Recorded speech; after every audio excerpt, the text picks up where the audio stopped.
जनूबी वजीरिस्तान में security forces और दहशत गर्दों के दरमियान फायरिंग का तबादला, 3 बहादुर जवान शहीद। ISPR के मुताबिक शहीद होने वालों में सिपाही असदुल्ला, सिपाही मोहम्मद सुफियान और जैन अली शामिल। इलाके में दीगर मुमकिन दहशत गर्दों के खात्मे के लिए क्लियरेंस ऑपरेशन जारी। वजीर आजम का पाक फौज के 3 जवानों की शहादत पर इजहार अफसोस। कहा, मुल्क को दहशत गर्दी की अफरीद से पाक करने के लिए पूरी कौम अफवाज पाकिस्तान के शाना बशाना खड़ी है।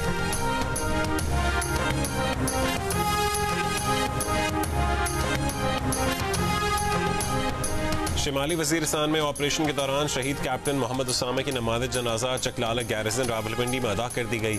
वजीर आजम Shahbaz Sharif, army chief general Asim Munir और दीगर अहम सिविल और अस्करी हुक्काम की कैप्टन मोहम्मद उसामा की नमाज़ जनाजा में शिरकत।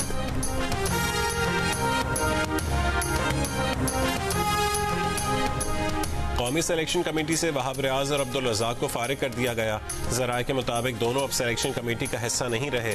मोहम्मद यूसुफ, असद शफीक और बिलाल अफजल सिलेक्शन कमेटी में शामिल। T20 वर्ल्ड कप स्क्वाड के इंतखाब में वहाब रियाज और अब्दुल रज़ाक का अमल दखल ज्यादा था। इन सिलेक्टर्स ने उन्हीं खिलाड़ियों की ज्यादा हिमायत की जिन्होंने परफॉर्म नहीं किया था।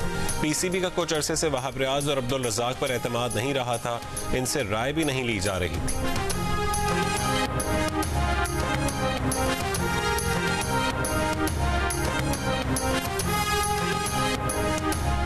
कराची समेत सिंध के साहली इलाकों में आज हल्की बारिश हो सकती है। महकमा मौसमियात के मुताबिक मंगल को कराची में सबसे ज्यादा बारिश सुरजानी टाउन में 58 मिलीमीटर रिकॉर्ड की गई। बारिश के बायस मंगल को कराची में कई परवाजें मंसूख कर दी गईं। 18 परवाजें ताखीर का शिकार हुई। बारिश से शहर भर में ट्रैफिक का निजाम दरहम भरम हो गया। अहम और मरकजी शाहराहों पर बारिश का पानी जमा होने से शहरियों को मुश्किलात का सामना करना पड़ा।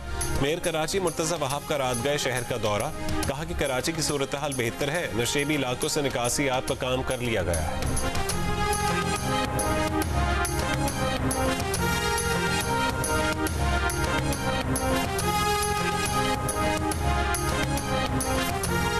वज़ीर आज़म ने बिजली की 200 यूनिट तक इस्तेमाल करने वाले सार्फिन पर आयद कीमतों में नया इजाफा वापस ले लिया। वफाकी वज़रा के हमरा प्रेस कॉन्फ्रेंस में 200 यूनिट वाले सारिफ को बिजली की कीमत में 3 महीने की रियायत देने का ऐलान। वज़ीर आज़म के फैसले से प्रोटेक्टेड और नॉन प्रोटेक्टेड सार्फिन को फायदा हो।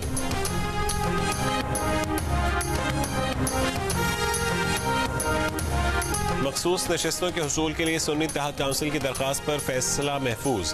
चीफ जस्टिस काजी फैज़ ईसा ने कहा है कि फैसला कब सुनाना है उस पर जजेस से मुशावरत करेंगे। दौरान समाअत सुन्नी इत्तेहाद काउंसिल के वकील फैसल सिद्दीकी ने दलील दी कि क्या 18 जनरल सीटें जीतने वाली पार्टी को 30 मखसूस नशस्तें मिलनी चाहिए। चीफ जस्टिस ने कहा कि आपके लॉजिक के मुताबिक तो आपको फिर 0 सीट मिलनी चाहिए, क्योंकि आप तो कोई सीट जीते ही नहीं। आपकी सब बातें आपके खिलाफ ही जा रही हैं। हम आपके दलाइल मान लेते तो मखसूस नशस्तें PTI को मिल जाएंगी। फैसल सिद्दीकी ने इसरार किया कि मखसूस नशस्तें सुन्नी इत्तेहाद काउंसिल को मिलेंगी जो पार्लियामेंट में मौजूद है।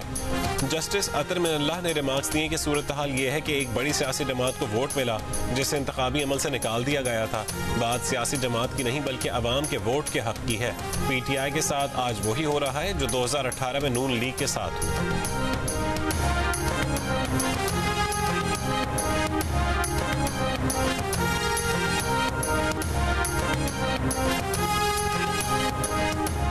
किसी भी पार्टी को जीती हुई नशस्तों से ज्यादा मखसूस नशस्तें देना गैर कानूनी है। इलेक्शन कमीशन ने मखसूस नशस्तों से मुतालिक बदनीयती की। चेयरमैन तहरीक इंसाफ बैरिस्टर गौहर की दीगर पार्टी रहनुमाओं के हमरा सुप्रीम कोर्ट के बाहर मीडिया से गुफ्तगू। कहा, खुशी होती आज मुख्तसर फैसला आ जाता। मखसूस नशस्तों की वजह से खैबर पख्तूनख्वा में सेनेट इलेक्शंस नहीं हुए। रहनुमा PTI अली मोहम्मद खान ने कहा है कि पुतली तमाशा बंद किया जाए, मखसूस नशस्तें हमें मिलनी चाहिए। सलमान अकरम राजा ने कहा है कि अवाम की आवाज दबाने की कोशिश की गई। अवाम का हक हमने अदालत से मांगा है।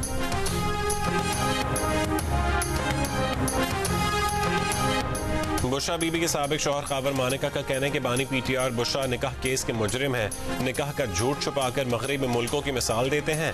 बानी PTI ने 7 जनवरी को निकाह की तरदीद की। 18 फरवरी को दूसरी बार निकाह कर लिया। किसी ने बानी PTI से सवाल नहीं किया कि दोबारा निकाह क्यों किया। उनकी तलाक की खबर सुनकर वालिदा अस्पताल पहुंची और 1 महीने बाद उनका इंतकाल हो गया।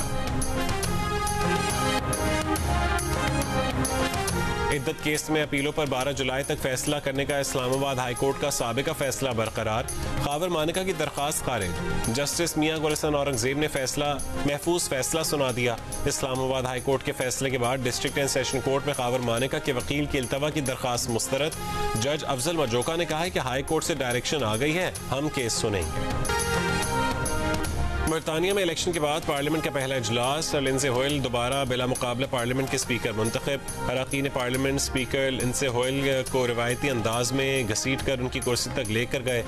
9 मुंतखब वजीर आजम सर कीर स्टारमर का पार्लियामेंट में शानदार इस्तकबाल। कीर स्टारमर ने कहा है कि नए अरकान के पास मौका है कि वो अपनी कारकर्दगी से सियासत को खिदमत में बदल दें। साबिक वजीर आजम ऋषि सोनक की सर कीर स्टारमर को मुबारकबाद और नेक ख्वाहिशात का इजहार। कहा मुतादिद पार्टी अरकान इलेक्शन न जीत सके जिस पर वो माफी मांगते हैं।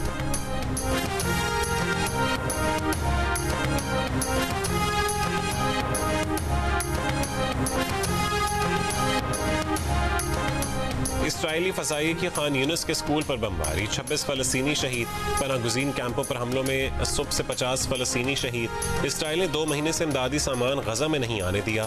सैकड़ों इमदादी ट्रक गजा आने के मुंतज़िर हैं। इसराइल हिजबुल्लाह कशीदगी में इजाफा। इसराइल का लेबनान में फजाई हमला। हिजबुल्लाह सरबराह हसन नसरुल्लाह का करीबी मुहाफिज शहीद।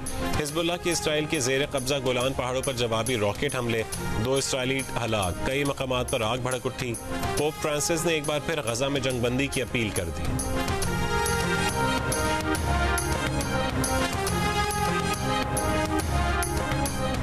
यूक्रेन के रूस के सरहदी इलाकों पर ड्रोन हमले। रूसी हुक्काम के मुताबिक हमलों से तेल के गोदाम और 2 पावर स्टेशंस में आग लग गई। 1 शख्स हलाक हुआ। रूसी दिफाई निजाम ने यूक्रेन के 38 ड्रोन्स मार गिराए।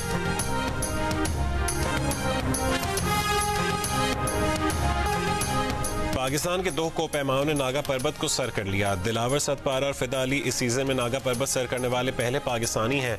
8126 मीटर बुलंद नागा पर्वत दुनिया की 9वीं बुलंद चोटी है।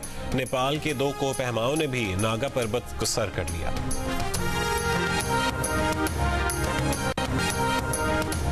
तहरीक इंसाफ के रहनुमा असद कैसर ने कहा है कि इस्लामाबाद में जलसा एनओसी ना मिलने पर नहीं, बानी पीटीआई की हिदायत पर मंसूख किया था। बानी पीटीआई ने हुकूमत से एनओसी लेने का कहा था ताकि हुकूमत के पास जुल्म करने का कोई जवाज ना हो। बोले बानी पीटीआई से कल की मुलाकात में आइंदा के लाहेमल पर बात करेंगे। अगर बानी पीटीआई ने इजाजत दी तो हर रुकावट को अबूर करके जलसा करेंगे।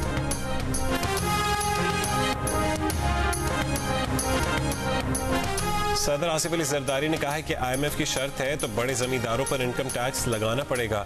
ज़राअत पर टैक्स के लिए तैयार है, मगर ज़राअत पर इनकम टैक्स सूबाई हुकूमतें लगाएंगी। हम उन्हें खर्च, मुनाफा और हारी का हिस्सा सब दिखाएंगे। मुनाफा हुआ तो टैक्स देंगे।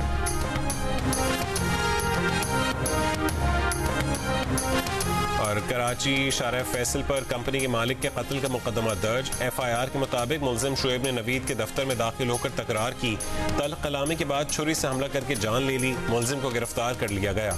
पुलिस के मुताबिक मुलाजिम और मालिक के दरमियान तनख्वाह के मामले पर तल्ख कलामी हुई थी।